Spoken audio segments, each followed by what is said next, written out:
இந்த விளக்கு இப்போ வந்து விளக்கு உட்காருங்க, உட்காருங்க, தயவுசெய்து உட்காருங்க, தயவுசெய்து திரும்ப திரும்ப அதை பத்தி பேசாதீங்க.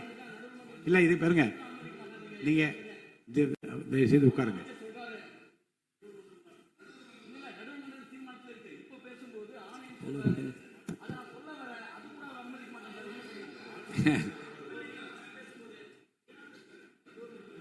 பேரவைத் தலைவர் அவர்களே, முதலமைச்சர் அவர்களே, எதிர்கட்சி தலைவர் அவர்களே, அமைச்சர் பெருமக்களே, சட்டமன்றத்திலே இருக்கும் அனைத்து சட்டமன்ற உறுப்பினர்களுக்கும் முதல் கண் எனது வணக்கங்களை தெரிவித்துக் கொள்கிறேன். 52 ஆண்டுகள் முடிந்து 53வது ஆண்டில் அடியெடுத்து வைக்கும் நமது முதல்வர் அவர்களுக்கு உங்கள் அண்ணன் கேப்டன் விஜயகாந்த் அவர்கள் சார்பாகவும் தேசிய முற்போக்கு திராவிட கழகத்தின் சார்பாகவும் எங்களுடைய மனப்பூர்வமான பிறந்த நாள் வாழ்த்துக்களை இந்த அவையிலே தெரிவித்துக் கொள்கிறேன். இன்றைக்கு நாம சட்டசபையில பேசுகின்ற உரை ஒன்று மேகதாது அணை பற்றியும் ஆளுநருடைய உரையை பற்றியுமான டிஸ்கஷன். சற்றேறக்குரிய 1.5 மணி நேரமா ஒரே டாபிக் தான் இங்க போயிட்டு இருக்கு.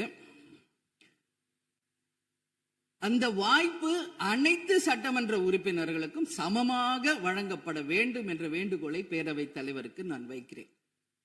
நிறைய பேருக்கு வாய்ப்பு கிடைக்குது, நிறைய பேருக்கு வாய்ப்பே கிடைக்காமையே போயிடுது. இது சட்டமன்றம், எல்லாருக்கும் ஈக்குவாலிட்டி, எல்லாருக்குமே வாய்ப்பு தரணும் பேசுறதுக்கு. அது நீங்க அவைத்தலைவர் அவர்கள் நீங்க அதை பார்த்துக்கோங்க. அதுக்கு அடுத்தது அன்று ஆளுநர் உரை, அது தமிழ்தாய் வாழ்த்தோடு ஆரம்பிக்கப்பட்டதை தேசிய முற்போக்கு திராவிட கழகம் மனப்பூர்வமாக அதை வரவேற்கிறோம். அதே போல ஆளுநர் உரை அன்றைக்கு ஆளும் கட்சியின் உரையாக இருந்தது என்பதை யாரும் மறுக்க முடியாது. ஒரு ஸ்போக்ஸ் பர்சன் மாதிரி ஆளுங்கட்சியை பற்றி மட்டுமே அவருடைய உரை இருந்தது. நமது தமிழ் மொழி தாய்மொழி, நம்மளுடைய அன்னை தமிழ் அன்னை. அந்த தமிழ் மொழியை நாம் சொல்றது செந்தமிழ் அப்படின்னு சொல்லுவோம். அதை நாம் கேட்கும்போது அது நம் காதல தேன் பாய்ந்ததாக தான் நம்ம எல்லாரும் சொல்வோம். ஆனால் அன்றைக்கு ஆளுநர் உரையில் 37 நிமிடங்கள் அவர் பேசியதாக ஒரு குறிப்பு இருக்கு. ஆனா 37 தவறுகள், தமிழை பற்றி உச்சரித்தவை அத்தனையுமே மிக மிக ஒரு வேதனையான ஒரு விஷயமாக இங்க நான் பார்க்கிறேன். நம்மளுடைய தலைவர்கள், அறிஞர் அண்ணாவாகட்டும், கலைஞராகட்டும், ஐயா காமராஜர் ஆகட்டும், அனைத்து பெருந்தலைவர்கள், அதே போல வேலு நாச்சியார், இது போன்ற அவர் ஒவ்வொரு பேரை சொல்லும் பொழுதும் முற்றிலுமாக அவருடைய உரையில அத்தனை பிழைகள் அன்றைக்கு இருந்தது. உறுப்பினர் உட்காருங்க, உட்காரணுமா? உட்காருங்க, நான் பேசுறேன். உட்காரு. இல்ல இல்ல உட்காருங்க ப்ளீஸ். மாண்புமிகு உறுப்பினர் ஆளுநர் உரை மீது சொல்லுகிற போது தமிழ் உச்சரிப்பு பற்றி அவர் குறிப்பிட்டார்கள்.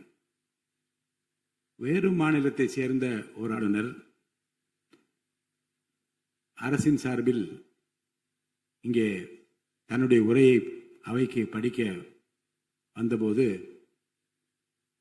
புதிதாக தமிழகத்தில் வந்திருக்கிற வேறு மாநிலத்தை சேர்ந்த நம்முடைய ஆளுநர் முதலில் எல்லா தலைவருடைய பெயரையும் உச்சரிக்க முயன்றதை நாம் முதல்ல பாராட்ட கற்றுக்கொள்ள வேண்டும்.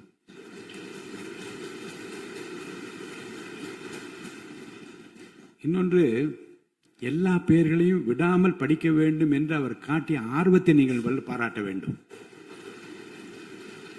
இன்னொன்று நான் உங்களுக்கு சொல்லுகிறேன், தமிழை கற்றுக்கொள்ள வேண்டும் என்பதில் நம்முடைய மாண்புமிகு ஆளுநர் அவர்கள் ரொம்ப அக்கறையாக இருக்கின்றார் என்பதை நான் அவரை நேரிலே சென்று ஆளுநர் உரைக்கு உரையாற்ற நீங்கள் வர வேண்டும் என்று அழைப்பு விடுக்க சென்றபோது தமிழ்நாட்டில் இருக்கக்கூடிய வரலாற்று சிலவற்றை நான் படித்துக் கொண்டிருக்கிறேன் ஆங்கிலத்தில். அதில் சுதந்திர போராட்டத்தில் இவ்வளவு பெரிய வீரர்கள், இவ்வளவு பெரிய தியாகிகள் தமிழ்நாட்டில் இருக்கின்றார் என்பதை பார்த்து நான் ரொம்ப வியப்படைகிறேன் என்று சொன்னார். அப்புறம் இன்னொன்று சொன்னார், தமிழில் வந்தவுடனே நான் வணக்கம் என்று சொல்ல கற்றுக்கொண்டேன் என்று சொன்னார். அப்புறம் நான் சொன்னேன், இன்னும் அதிகமாக கற்றுக்கொள்ளலாம், நல்லா இருக்கீங்களா என்று கேளுங்கள் அப்படி என்று சொன்னேன். ஆங்கிலத்தில் அதுக்கு நான் மொழிபெயர் சொன்னேன். நல்லா இருக்கீங்களா என்று ஆரம்பித்தார். நான் உடனே பதில் சொன்னேன், நல்லா இருக்கேன், ஐ எம் ஆல் ரைட் என்று சொன்னேன். உடனே அதை ரிப்பீட் பண்ணார். இதை சொல்லுவதற்கு காரணம் என்ன என்றால், தமிழ்நாட்டுக்கு வந்திருக்கிற, நம் நிலைமையை புரிந்திருக்கிற, நம் உணர்வுகளை புரிந்திருக்கிற ஒரு மாண்புமிகு ஆளுநர் இங்கே வந்து படிக்க முயலுகிற போது உச்சரிப்பு வருவது கொஞ்சம் சிரமமாகத்தான் இருக்கும். ஆனால் நம்முடைய கருத்தை முழுமையாக ஏற்றுக்கொண்டு கௌரவத்துடனும் கண்ணியத்துடனும் இந்த அவையை நடத்திய அவருக்கு நாம் நன்றி சொல்ல கடமைப்பட்டிருக்கோம். மேற்கொண்டு அதை விமர்சனம் செய்ய வேண்டாம் என்று நான் கேட்டுக்கொள்கிறேன். அதை நான் ஏற்றுக்கொள்கிறேன் பேரவைத் தலைவர் அவர்களே. அட்லீஸ்ட் தேன் வந்து பாய வேணாம், ஈட்டி வந்து பாய்ந்தது அது அன்றைக்கு, இது யாரும் மறுக்க முடியாது. அதே போல இன்றைக்கு நம்மளுடைய பேரவையில முதல்வர் அவர்களுடைய பிறந்த நாள். முதல்வருக்கு ஒரு கோரிக்கை வைக்கிறேன். இங்கு நான் சட்டமன்றத்திற்கு வந்த நாட்களில் இருந்து அவை பணியாளர்கள் எல்லாருக்கும் இது மாதிரி ஒரு டம்ளர்ல ஒவ்வொரு இடமா போய் தண்ணி கொடுத்துக்கிட்டு இருக்காங்க. இன்னைக்கு நம்ம ரொம்ப அட்வான்ஸ்டா போயிட்டு இருக்கோம். இன்னும் ஸ்டில் அந்த ஓல்டு மாதிரி போயிட்டு இருக்கு. இல்ல ஒரே ஒரு விஷயம், மாண்பு உறுப்பினர் வந்து இந்த தேன் வந்து பாய்ந்து அந்த வார்த்தை அவைக்குள் நீக்கப்படுகிறது. அதை எடுத்துருங்க. அடுத்ததுங்க, இது மாதிரி கொடுக்கறது வந்து ஒன்லி கிளீன்லினஸ் ஒண்ணு.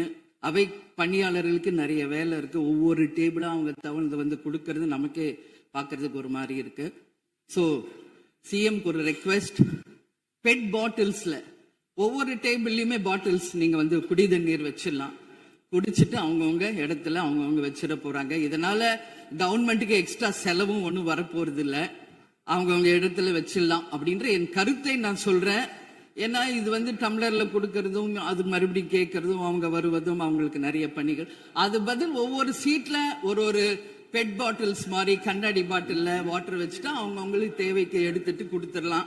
ஸோ இது பிறந்த நாள்ல வந்து முதலமைச்சருக்கு ஒரு கோரிக்கை வைக்கிறேன்.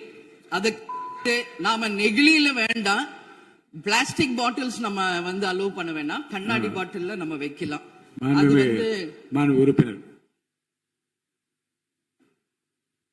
மாண்புமிகு பேரவைத் தலைவர் அவர்களே, அந்நியார் அவர் ஒரு நல்ல கருத்தை இங்கே சொல்லியிருக்கிறார்கள்.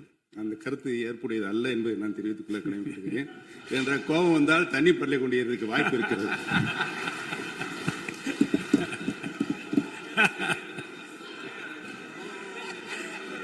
உறுப்பினர் பேசலாம்.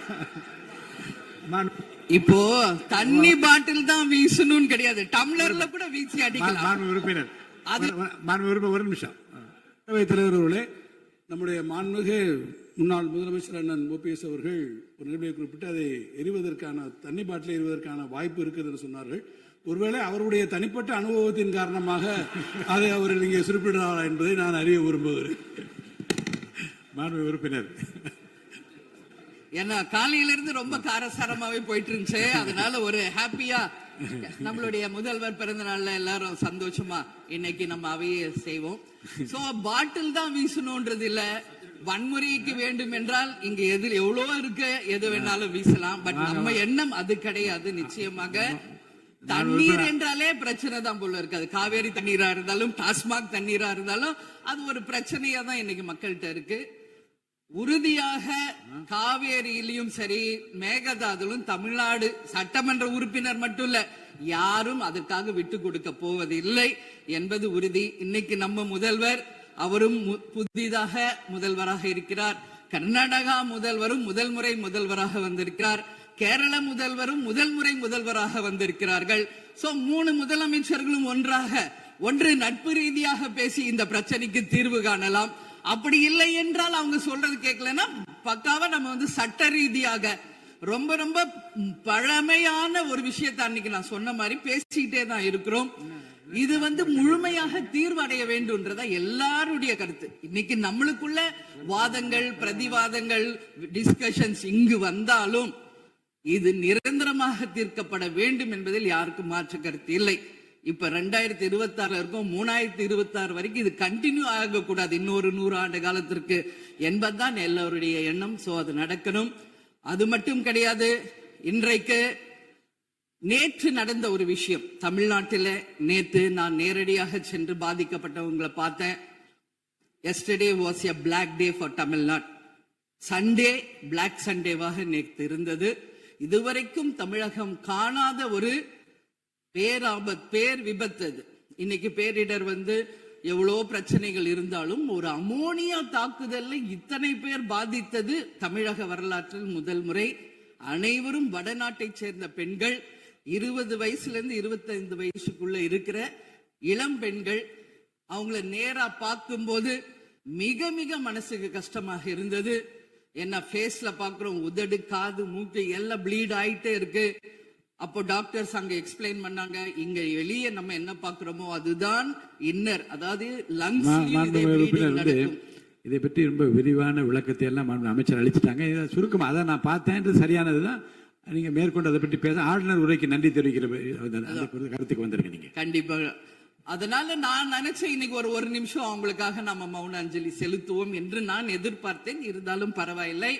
சோ அவங்களுக்கு நான் நேத்தே சொன்னபடி முதலமைச்சர் அவர்கள் 2 லட்சம் ரூபாய் கொடுத்திருக்கார். உடனே அமைச்சர்கள் போய் பார்த்தாங்க. அதெல்லாம் பாராட்டுக்குரிய விஷயம். ஆனாலும் ஏழ்மை குடும்பத்திலிருந்து வந்திருக்காங்க. சோ கன்சிடர் பண்ணணும்னு சொல்லி நான் கேட்டுக்கிறேன். உரிய சிகிச்சை தரப்படுகிறது. அவங்க பிழைப்பது நிச்சயம் கடவுள் கையில இருக்கிறது.